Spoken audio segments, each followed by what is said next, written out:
Welcome to musicovermatter. Today we are finally discussing the Kendrick Lamar Drake beef on this channel with a video. So we're going to do the entire thing in this video, the entire timeline, our opinions on it, what we think each artist did right, what we did wrong, song by song, looking at some lyrics, some extracurricular stuff. And then at the end, we're going to give our opinion on who we think won. That being said, we as the listeners won. Also, this beef has shown me one thing, and that's online discourse is absolutely cooked. If I see one comment about glazing, hating, whatever, you're getting blocked. And I will find you on every social media and block you there too. I'm sick of it. If I see glazing one more time, I might just delete every social media and go live in the mountains, I swear to God. So to start off the beef, of course, it's first-person shooter and like that. But we're just going to move past that. It was just the start of it. It was kind of just some warning shots, but that's kind of it. Yeah, and like that was just one verse. It was a feature, so who really cares? Push-ups is what really started it. So let's talk about push-ups. How do you feel about it? It was a good warning shot to Kendrick. It was a good way for Drake to have his say in the beef, of course. Diss everyone that has been siding with like Metro and Future and stuff like that. Also with Drake, most of the songs are like pretty listenable outside of the beef. Like Push-Ups is a good song. At that point in the beef, I believe it was a good move to diss everyone. In hindsight, obviously not. He should have focused Kendrick, but you had no idea what was happening. From Drake's position, you had to go at everyone. It was a good enough track that caused the rest, so it was obviously decent. Let's listen to some lyrics real quick. How the fuck you big stepping with a size 7 man's on? Travis got you wiped down, Savage got you wiped down. What's a prince to a king? He a son, nigga. A few bars that I just want to discuss for this song. I don't know if you have some as well. That's like the big ones Okay, for yeah. Kendrick. Yeah, those are the big ones that I want to talk about. He made some mess ups here, like I'm bigger than you in your own city, which is just straight up a lie. That's like literally a straight up lie. But the rest is good. I like it. But this is where maybe a hot take comes in from me. Drake's issue, he cannot stop trying to make a hit. And it screws him over every single time. Made Freestyle is the exact same way if you're looking back at the Pusha T thing. He wants to make a hit, which is fine. Not when you're going against Kendrick, who we've seen now is an absolute psychopath.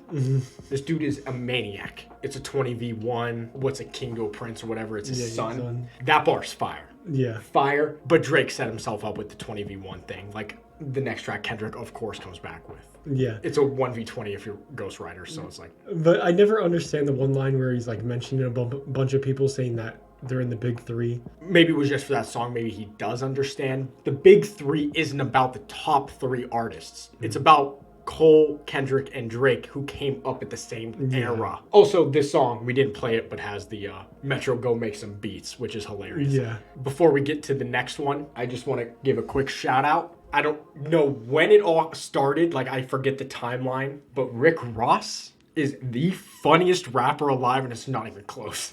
This man is so funny. We'll play some clips. BBL Drizzy called his mommy on me. White boy, you got a Chevy, white boy? I doubt it. But anyway, big nose. All right, moving on. This is where Drake messed up. Tailor Made. Before Kendrick can even respond, he gave another diss track. Which I think is a good move. It is a good move.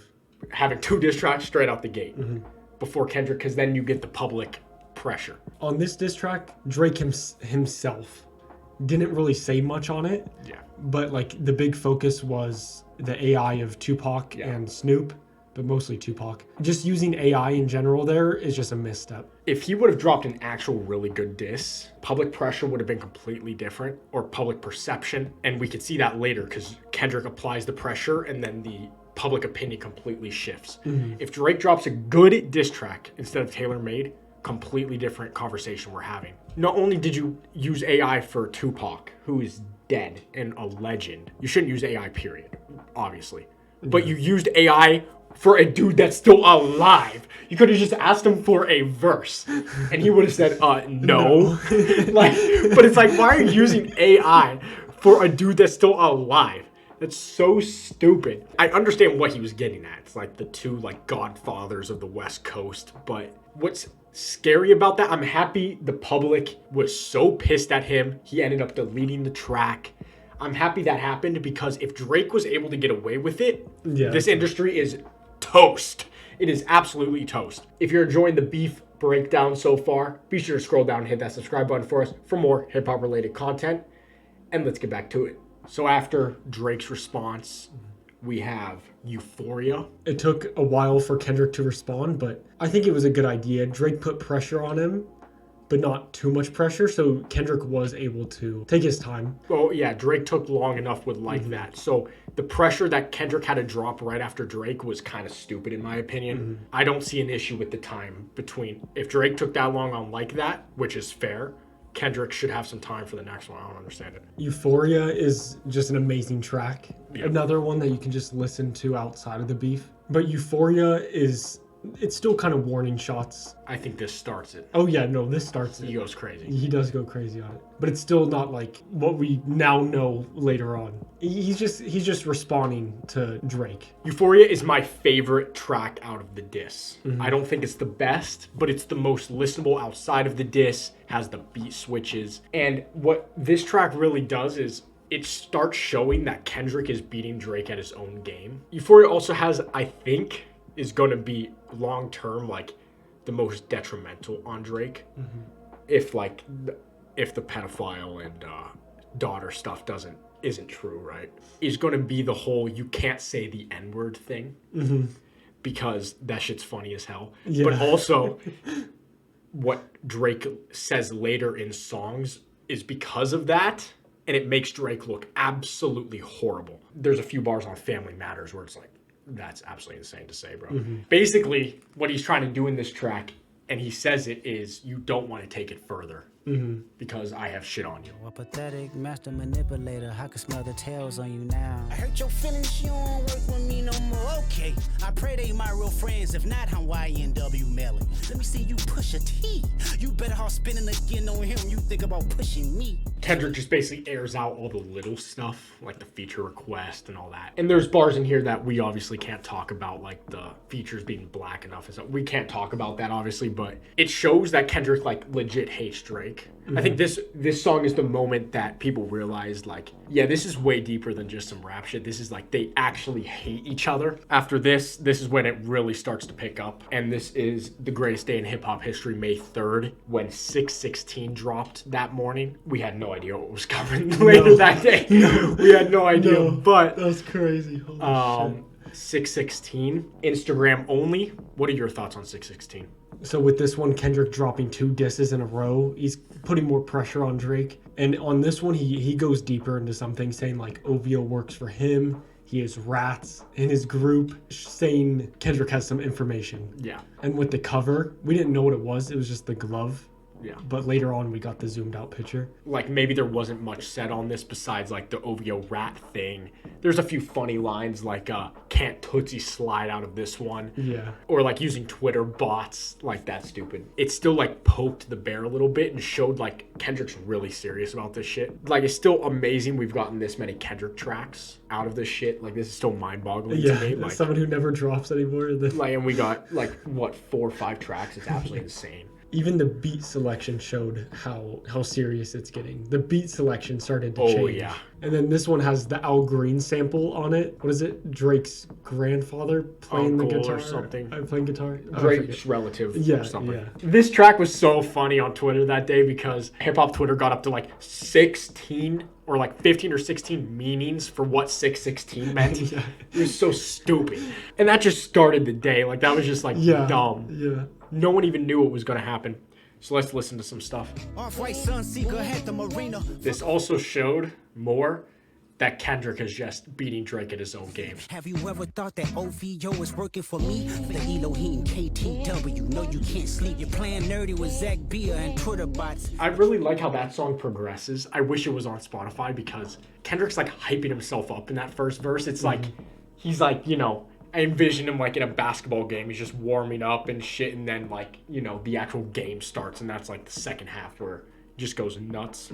And next we have Family Matters. It seemed like Kendrick was taking the beef more seriously than Drake for the entire time. I don't know. I just think Drake can't get out of his bullshit where he has to make a hit out of everything. Yeah. It's like, outside of the music, it had a music video with lyrics. A whole ass music video for a diss? What the hell?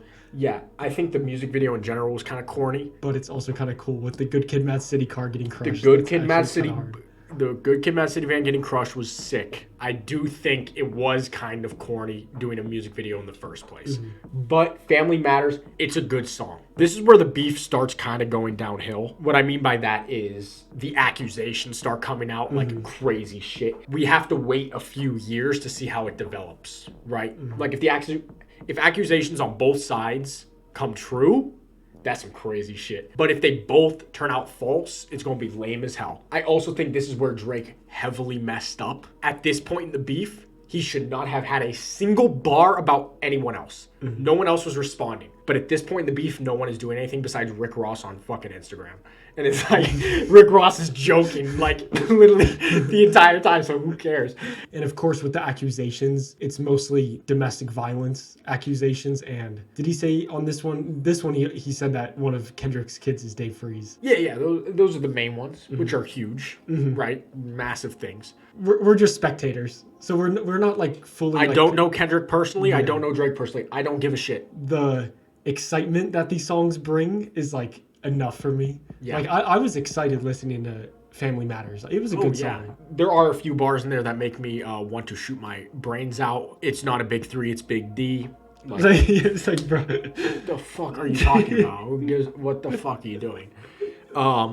This one also has the slavery line, which is, but whatever, I guess. You know, the rest of it was good. So let's listen to some. Shake that ass for Drake, now shake that ass for free. Yeah. He always said I overlooked him, I was staring straight. Good Kid, Mad City van, we'll pot a latch and make the door slide. Kendrick just opened his mouth. Someone go hand him a Grammy right now. That shit's kind of funny. Good track. Would have been way more hyped if Kendrick isn't the boogeyman. Okay, Kendrick just read Drake perfectly. Whether this is, in my opinion, it proves that they're snakes. Meet the Grams came out 37 minutes after Family Matters. If you take out the time that you were listening to Family Matters, that's 30 minutes. There's someone in the back playing Kendrick these songs way before they come out. I also think that's why he dropped 616 earlier in the day, because he knew this song was coming. Meet the Grams. This is the best diss track I've ever heard in my life. it's crazy. This is the greatest diss track I've ever heard. The route that he went, I would never thought he would go that route. I mean, this is the man that wrote Fear, Sing About Me, or Mother I Sober, funny enough. So it's not surprising that this man did this much phenomenal writing on Meet the Grams. It was just nuts that night. It was like, oh shit, Kendrick dropped. And then you listen to it, and it's just the Alchemist beat, and you're like, ugh. Dude, I got secondhand scared. Dude, I was sitting there shitting my pants for Drake. I was like, what the hell is going on? Do you know how fucking disrespectful it is to start a diss track with Dear Adonis? And then telling Sandra, sit down, and then telling the dad that he is a terrible father. What the? Meet the Grams showed me that this man Kendrick is like sick in the head. Like he calls Drake sick for being a pedophile or whatever in this song, but Kendrick is sick in a different way. I've never hated someone as much as Kendrick hates Drake. Oh, yeah. I've never hated someone that much in my life. Kendrick hates this man. I don't even know if hate's the right word. It's like morally disgusting. This track is just absolutely insane. Every time I listen to it, I'm just mind blown. My jaw literally dropped the first time. The funniest thing is I saw a tweet about it. They posted a bunch of the big reaction YouTubers reacting to it. Throughout this entire beef, everyone was like, oh shit, yo. This one, everyone's like dead silent, like, holy shit. Like, it's scary, dude. This song is scary. That's the best way to describe That's it. why I think this is the best diss track of all time. But Euphoria is the better one outside the beef, because you can listen to Euphoria. May 3rd was so good. Like, oh my god, dude. Oh my god, we gotta listen to this shit. Dear Adonis, I'm sorry that man is your father. Let me be honest. Let me be your mentor, since your daddy don't teach you shit. Let me be your mentor. Your father don't teach you shit. It is more disrespectful to say that than I wish your dad never lived. Dear Dennis, you gave birth to a master manipulator. Your son's a sick man with sick thoughts. I think niggas like him should die. That shit was crazy. Hey, Lil Bron, keep the family away. Hey, Curry, keep the family away. You lied about your son. You lied about your daughter, huh? And him with like in the background there is so terrifying. That shit's insane. Yeah, that was like an amazing way to just end the song. You lied. So that's where the accusations come in about the daughter and shit and him being a pedophile, like that sort of thing. Who knows if those are true? Who knows if the domestic violence things are true? We just have to give it some time. A lot of people are saying, why is Kendrick winning when there's no proof, but Drake has to have proof for it, right? The difference is there is proof. Drake is literally known for this shit. There's so many photos, videos of Drake acting weird. So that's why you're more likely to believe Kendrick in this situation. Not only that, he's already lied about having a son or like hiding a son. Yeah. So you're more likely to believe Kendrick at this point because it's happened before. There's proof of both accusations happening. So that's Meet the Grams. After Meet the Grams, Kendrick applies more pressure with Not Like Us. This is going to be the biggest hit out of this shit, which is nuts. Him going with DJ Mustard, just a classic West Coast producer, after Drake is saying that Kendrick isn't West Coast. And mentioning YG. Yeah. And then Mustard and YG, obviously. Yeah, this is just Kendrick beating Drake at his own game. Kendrick, I think, this week holds 4 out of the top 10 Hot 100 spots. Yeah. So Kendrick literally beat Drake at his own game trying to make hits. Dude, Drake used to be played at the clubs that now people are screaming OV ho at. Drake will still be played at those clubs, obviously, but it's a completely different change of perception when Kendrick dissing Drake is the one that's in the clubs. And yeah, like I said, even if it's not a great diss track or a direct diss track, I should say, like Euphoria or Meet the Grams is, Not Like Us is just the perfect showcase that Kendrick has Drake beat. Cross, he walk around like Tizo. What's up with these jabroni ass niggas trying to see Compton? Certified lover boys, certified pedophiles. Wop, wop, wop, wop, wop. You called Future when you didn't see the club. Say OV ho. That was another thing, which was the Atlanta bars. Yeah, I completely forgot about that for some reason. That is going to be the most important verse out of this entire beef. The way Kendrick formed that verse is just genius. And Kendrick hits everything on the nose. Like whether Drake like purposely did it, which I doubt he did, but you're having trouble see the club. Future did a collab album with Future. Oh, you need street cred, you went and did a collab album with 21. Like that shit's crazy. Yeah. And finally, the White Flag. We're assuming at this point there's not going to be another track. The White Flag, also known as Drake's final blunder, which is the Heart Part 6. Yeah, total misstep. There's a whole lot wrong with this song. Drake basically gives up at the end of the song, which is like kind of lame. Yeah, like Kendrick, I don't think once defended himself on any diss track, but this wasn't a diss track. This was Drake defending himself. So it's like I give him credit for talking about the pedophile stuff. He went about it the very wrong way. You don't say I'm too famous to be a pedophile. That is just straight up not true. There are a lot of famous pedophiles. Like, I get what he's saying. He's saying he's bigger than all these dudes that have ever been caught, but you don't say that. That's like, what are you talking about, bro? And that gets to another point of this song, which is the whole planted the evidence thing. That's just straight up not true. He took everything from the song that was on Twitter. He may not have ghostwriters, but he has ghost tweeters. Like, he literally just stole shit from Twitter, I swear to God. The planted the evidence thing makes no sense from a logical standpoint if you're really looking at it. Why, as soon as it dropped, as soon as Meet the Grams dropped, he goes on Instagram and says, "Find me my daughter." And then, yeah, like we said at the end, he just kind of gives up. Don't call the song The Heart Part 6 and then you drop some BS. That's bullshit. That's the only thing that would make this beef better is if Kendrick did a remix of Lift Yourself. He did a full song on the Lift Yourself beat. That would have been so funny. Just one last thing. If you're still here, thanks. This video's long as hell. I know it. Metro Boomin dropped the BBL Drizzy beat, and that shit is best beat of so funny.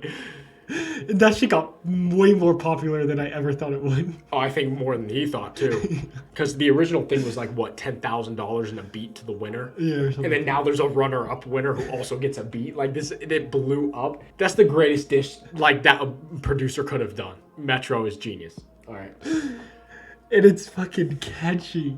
And it just, okay, yeah. But it's so funny. So funny. He actually made some drums. So overall, you can clearly see by the way we're talking, we think Kendrick wiped the floor with Drake. But Drake definitely held his own.